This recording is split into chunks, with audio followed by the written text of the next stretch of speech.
हाँ जंकुक को देख के एकदम से शॉक्ड हो जाती है एंड फटक से बेड पर बैठ जाती है। नो नो बेबी तुम ये क्या कर रही हो, तुम उठो मत, प्लीज प्लीज बैठ जाओ। नो ये आप क्या करने जा रहे थे जंकुक? हाँ अगर आपको कुछ हो जाता तो और वो बड़ी सी गाड़ी उसको आपने कैसे रोका? आप कौन हो? क्या तुम मुझसे नफरत करने लगे हो ये जानने के बाद कि मैंने मेरे हैंड की फोर्स से उस गाड़ी को रोक दिया? प्लीज बेबी तुम मुझसे नफरत मत करो, मैंने तो सिर्फ ये तुम्हारी फीलिंग्स जानने के लिए किया। मैं जानना चाहता था कि तुम मुझसे प्यार करती हो क्या नहीं। Please baby don't hate me, you know I love you so much right? No no Jungkook आप ये क्या कह रहे हो? मैं आपसे नफरत नहीं करती बल्कि मैं तो बहुत ज्यादा डर गई थी उस टाइम। मुझे लगा कि मैं आपको हमेशा हमेशा के लिए खो दूंगी। प्लीज ऐसे दोबारा मत कीजिए। मैं कितना डर गई थी। I love you so much Jungkook. It's okay ते I am sorry baby, please रो मत तुम, I love you.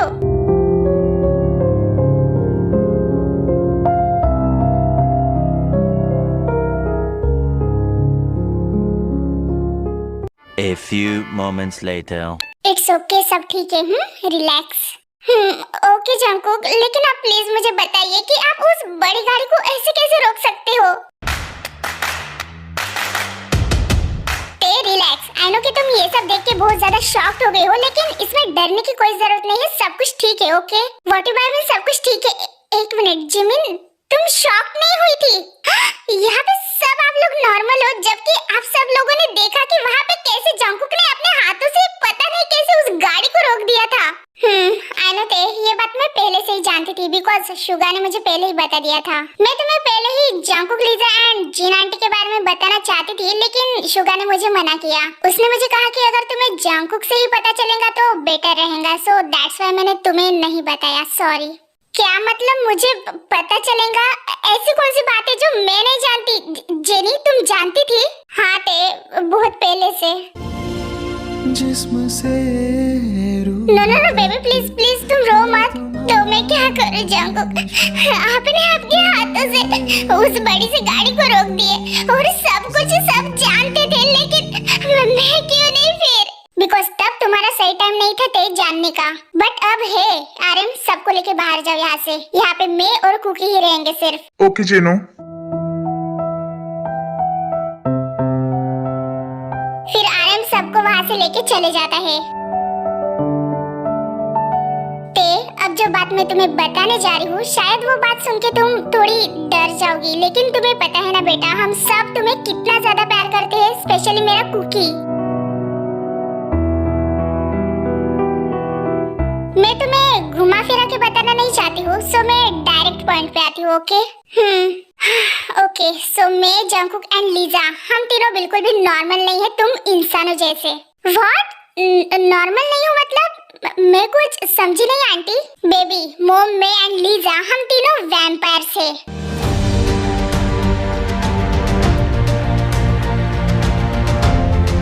What vampires?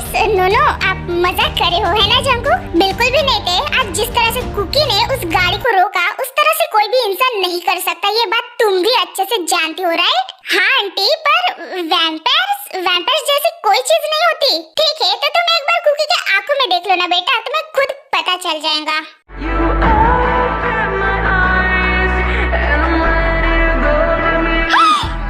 Jungkook आपकी आंखें, इसका मतलब it's okay baby calm down, सब कुछ ठीक है। जंकुक क्या आप सच में वैम्पायर हो? एंड उस नाइट गार्डन में मैंने आपकी आंखें ब्लिंक होती हुई देखी थी, इसका मतलब वो मेरा वहम नहीं था। Oh my God. But how can this possible? Aunty मैं समझ नहीं पा रही हूँ ऐसे कैसे हो सकता है। हाँ ते आज मैं तुम्हें बताती हूँ हमारी कहानी एंड मैं तुम्हें ये भी बताऊंगी कि क्यों मेरे कुकी को लीजा के साथ मजबूरी में शादी करनी पड़ी। ओह गॉड मुझे तो हार्ट अटैक ही आ जाएगा ये सोच के कि अंदर क्या हो रहा होगा। हो भी मेरे भाई तुझे हार्ट अटैक के अलावा और कुछ नहीं आ सकता क्या? अरे बिल्कुल सही पकड़े पापा, ये डैड तो जब देखो तब हार्ट अटैक करते रहते हैं। नहीं मतलब उस बेचारे हार्ट पे थोड़ा तरस खाओ, जहाँ देखो वहाँ पे उसको घुसा देते हो, वो भी विदाउट उसके परमिशन के। bombastic side eye, criminal offense. तो तू क्या चाहता है बेटा, बेअक्ल माँ के सन की औलाद, कि मैं मेरे हार्ट से ये पूछूं कि ओ हार्ट जी, अगर आपकी परमिशन हो तो क्या मैं ये वर्ड्स यूज कर सकता हूँ कि मेरे हार्ट को अभी अभी हार्ट अटैक आते आते बच गया। ओहो अंकल युंजना, आप दोनों भी ना कभी भी और कहीं भी शुरू हो जाते हो। शुगा ब्रो यार, आप मुझे क्यों कह रहे हो, सिर्फ डैड को कहो ना, इसमें मेरी कोई गलती नहीं है। क्या बोला तूने, क्या बोला? हाँ ओहो गाइस प्लीज आप दोनों शांत रहोगे थोड़ी देर। अंदर क्या हो रहा है, मैं इसके बारे में सोच सोच के पागल हो रही हूँ यहाँ पे, और आप दोनों पता नहीं, हद है यार। ओए ललिता, तुम्हारी हद होंगी, हमारी नहीं। और नहीं तो क्या भाई। गाइस प्लीज एक दूसरे के साथ झगड़ना बंद करो। एंड लीजा डोंट वरी, सब कुछ ठीक हो जाएगा, तेज समझ जाएंगी। जैसे मुझे पहली बार पता चला था तुम्हारे बारे में तो मेरे भी कुछ ऐसे ही रिएक्शन थे। वो दिन मैं कैसे भूल सकती हूँ जेनी, मैं तो बहुत डर गई थी। मुझे तो ऐसे लगा था कि अब सब कुछ खत्म, तुम मुझसे दूर चली जाओगी। ऐसे कैसे चली जाती लीजा, मैंने तुमसे प्यार किया है, सो फर्क नहीं पड़ता कि तुम क्या हो। तुम बहुत समझदार हो लीजा। एक्सक्यूज मी, हम सब है यहाँ पे। लीजा क्या कर रही हो, अच्छे से बैठो। तुमने बिल्कुल सही कहा जेनी बेटा, हम प्यार में ये नहीं देखते कि अगले वाला इंसान क्या है और कैसा है, हमें तो बस प्यार हो जाता है उस इंसान से जो इंसान हमें पहली नजर में ही पसंद आ जाता है, जैसे कि मुझे जीनू। मैं एक वैम्पायर फैमिली से बिलोंग करती थी एंड हमारी एक अलग ही दुनिया है तुम इंसानों से। बट हम में से कोई ऐसे भी लोग हैं जो तुम इंसानों की दुनिया में आके रहते हैं एंड तुम इंसानों जैसे एक नॉर्मल लाइफ जीते हैं। एंड उसी तरह मुझे भी इंसानों की दुनिया में आकर इधर स्टडी करनी थी एंड तुम लोगों जैसे नॉर्मल लाइफ जीनी थी। पता नहीं क्यों पर मुझे यहाँ पे आना था, सो मैं आ गई। और तुम्हें पता है मेरे पेरेंट्स ने यहाँ पे मुझे बहुत ज्यादा समझा के भेजा था, लाइक इंसानों से ज्यादा अटैच मत होना, उनके साथ ज्यादा बातें मत करना और उनसे हमेशा 7 फुट की दूरी बना के रखना। मैं हमेशा ये सब रूल्स फॉलो करती थी, बट समटाइम मुझे बहुत ज्यादा मुश्किल जाता था ये सब कुछ हैंडल करना, स्पेशली तब जब मैं किसी इंसान का ब्लड देखती थी, तब तो कंट्रोल कर पाना बहुत ही ज्यादा हार्ड जाता था। यस, ब्लड आपको बहुत ज्यादा अट्रैक्ट करता है, मैंने मूवी में देखा था। You are absolutely right baby, but वो क्या है ना, हमें बहुत अच्छे से कंट्रोल करना आता है, सो डोंट वरी, हम इंसानों का खून नहीं चूसते।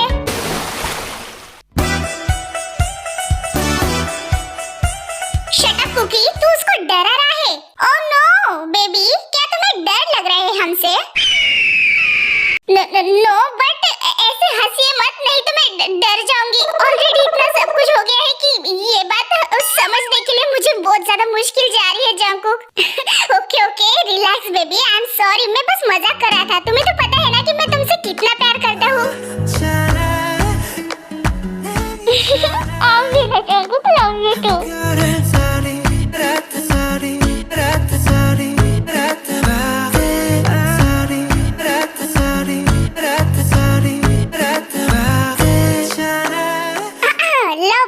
पहले मेरी पूरी बात कंप्लीट करने दो, बाद में रोमांस कर लेना।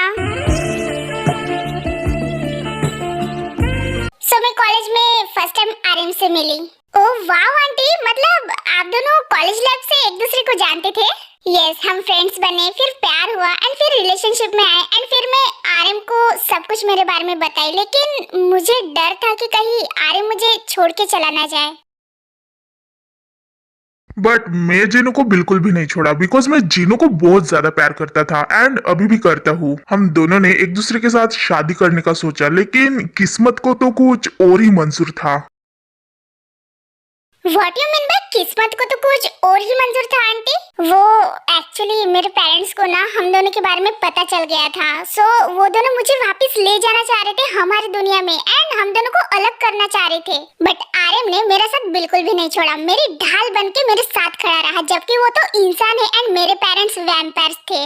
आर्यन ने मेरे पेरेंट्स के सामने बहुत ज्यादा रिक्वेस्ट की कि हम दोनों को एक्सेप्ट कर ले, लेकिन फिर भी उन्होंने हमें एक्सेप्ट नहीं किया। एंड उस वक्त लीजा एंड आयु के डैड वैम्पायर वर्ल्ड के किंग थे। एक मिनट आंटी, आयु लीजा की बहन, क्या वो भी लीजा जैसे? Yes baby, she is also vampire, but you know what, Lisa उस चुड़ैल से कहीं गुना अच्छी है एंड वो आयु उसके फादर के बाद वैम्पायर वर्ल्ड की क्वीन बनी। व्हाट? क्या सच में ये सब होता है? ये सब होता है। तुम्हें शायद यकीन मानने के लिए थोड़ा हार्ड जाएगा, लेकिन ट्रस्ट में ये सब होता है। एंड आई के फादर ने मुझे धमकी दी थी कि अगर मैं सब कुछ छोड़ के उनके साथ वैम्पायर वर्ल्ड में रिटर्न नहीं गई तो वो मुझे मेरे पेरेंट्स से हमेशा हमेशा के लिए अलग कर देंगे एंड साथ में ही मुझे वैम्पायर वर्ल्ड से निकाल देंगे। मतलब मैं मेरे पेरेंट्स को भी नहीं मिल सकती एंड ना ही मैं मेरे घर जा सकती कभी। ये उन्होंने सिचुएशन अप्लाई की थी। फिर आपके पेरेंट्स एंड आपकी दुनिया से अलग हो गई थी। बिकॉज वो हमारी फीलिंग्स नहीं समझ रहे थे कि आरएम एंड मैं एक दूसरे से कितना प्यार करते हैं। सो जब वो मेरी फीलिंग्स नहीं समझ रहे थे, ना ही मेरे बारे में सोच रहे थे, तो मैं उनके बारे में क्यों सोचूं? एंड फिर मैंने मेरे पेरेंट्स से आरएम में से मैंने आरएम को चूज किया, लेकिन मैं हमेशा उन्हें याद करती थी। मेरे घर जाना चाहती थी, लेकिन मैं चाह कर भी नहीं जा पाती थी और ना ही उनसे मिल पाती थी बिकॉज ये वैम्पायर किंग का ऑर्डर था। बट यू नो मैं आरएम के साथ हमेशा हैप्पी रहती थी एंड आज भी हूँ। हमारे साथ वो भी रहता था जो मेरे साथ हमेशा हंसी मजाक एंड फाइटिंग करता था। फिर हमारे लाइफ में मेरा फर्स्ट बेबी आया, माय शुगर बेबी। फिर मैं आया, राइट मॉम? राइट। फिर ये आया जिसे मैं बहुत ज्यादा प्यार करती हूँ। जंगकुक बिल्कुल भी मेरे जैसा है, लेकिन इसकी आदतें थोड़ी बहुत आरएम से मैच करती है। ओह लव यू मॉम। हाँ लव यू टू। देखा, ये आरएम जैसा ही है। आरएम भी ऐसे ही बिल्कुल इसके जैसे गोरिल्ला जैसे चिपक जाता है कभी भी। एंड ये दोनों बाप बेटे बहुत ज्यादा जिद्दी और पॉजिटिव है। तुम्हें तो पता चल ही गया होगा बेटा। हाँ बहुत पहले ही। हाँ तो ठीक है ना मॉम, इसमें कौन सी गलत बात है? अच्छा ठीक है बाबा। मेरे शुगा एंड कुकी में बहुत ज्यादा डिफरेंस है। जैसे कि शुगा आरएम जैसा नॉर्मल है एंड मेरा कुकी बिल्कुल मेरे जैसा हुआ। एंड उसके बाद हमारे लाइफ में मेरा दिल, जिगर, फेफड़ा, किडनी सब कुछ मेरा युनजुन आया, जिसको मैं इन दोनों से कहीं ज्यादा प्यार करती हूँ। मेरी हॉबी की सस्ती कॉफी धोबी। सब कुछ ठीक चल रहा था, बच्चे भी बड़े हो गए। फिर एक दिन अचानक से आयु आई, वैम्पायर क्वीन, जो कि मुझे पता भी नहीं था कि वो वैम्पायर क्वीन बन गई थी उसके फादर के बाद। एंड ना ही मुझे लीजा के बारे में पता था। पहले तो मैं बिल्कुल भी नहीं समझी कि वो मुझे क्यों मिलने आई थी, बिकॉज उसके फादर ने तो मुझसे पूरा कनेक्शन तोड़ दिया था वैम्पायर वर्ल्ड का। बट फिर मुझे पता चला कि वो अपनी बहन की शादी मेरे कुकी के साथ करवाना चाहती है, बिकॉज उसको जेनी एंड लीजा को दूर कराना था। That's why, right? But aunty आपने क्यों हाँ कहा इस शादी के लिए? बिकॉज मैं बहुत बड़ी बेवकूफ थी ना, इसलिए। Mom what are you saying? ऐसा कुछ भी नहीं है, आप जानते हो। सो प्लीज आप खुद को ब्लेम करना बंद करिए, बिकॉज इसमें आपकी कोई गलती नहीं थी। मैंने खुद हाँ कहा था इस शादी के लिए। हाँ बट वो भी सिर्फ मेरी खुशी के लिए। क्या आपकी खुशी के लिए? मैं समझी नहीं आंटी। आयु ने मुझे उसके बातों में फंसाया और मैं बेवकूफ जैसे फंस भी गई। उसने मुझे कहा कि अगर मैं मेरे कुकी की शादी लीजा से करवाऊंगी तो वो मुझे मेरे दुनिया में जाने के लिए अलाउ कर देंगी। मुझे मेरे दुनिया में जाने के लिए कोई भी नहीं रोकेंगे एंड ना ही मेरे पेरेंट्स से मिलने के लिए। एंड यू नो बहुत साल हो गए थे मैं मेरे पेरेंट्स से नहीं मिली। मैं उन्हें बहुत ज्यादा मिस करती थी और ये बात मेरा कुकी बहुत अच्छे से जानता था। इसने मेरी और आयु की बात सुन ली थी। मुझे मेरे पेरेंट्स को मिलना था, लेकिन मैं मेरे कुकी को फोर्स नहीं करना चाहती थी इस शादी के लिए। और मोम को मैं ऐसे हर्ट होते हुए या फिर चुपके से रोते हुए नहीं देख सकता था बेबी। दैट्स व्हाई मैंने इस शादी के लिए हाँ कह दिया था, बिकॉज मोम की खुशी के अलावा मुझे कुछ भी नहीं चाहिए था एंड ना ही तुम मेरे लाइफ में थी पहले। अगर मुझे पता रहता कि एक दिन तुम मेरे लाइफ में आने वाली हो, सो आई स्वेयर टू गॉड मैं लीजा से कभी शादी नहीं करता। Jungkook I am so proud of you, because आप खुद की खुशी के आगे जिन आंटी की खुशी को चूज किए। तुमने सही कहा थे, मुझे भी बहुत मेरे बच्चे पे प्राउड फील होता है, लेकिन फिर मुझे पछतावा होने लगा बिकॉज कुकी एंड लीजा एक दूसरे के साथ बिल्कुल भी खुश नहीं थे। एंड फिर मुझे लगा कि मैंने आयु की बात मानकर बहुत बड़ी गलती कर दी थी। मैं वैम्पायर वर्ल्ड में गई, मेरे पेरेंट्स से मिली, लेकिन इन सब चक्करों में मैंने मेरे बच्चे की खुशी छीन ली। मेरा बच्चा जैसे कि मानो हंसना ही भूल गया था। मॉम प्लीज रो मत, I love you so much. आपको पता है आपकी इसमें कोई गलती नहीं है। Love you too baby. Thank you so much मेरे कुकी के लाइफ में आने के लिए। मुझे भी हक करना है। हाँ आ जाओ। चैनल को लाइक और सब्सक्राइब जरूर करना और वीडियो पसंद आए तो कमेंट भी करना।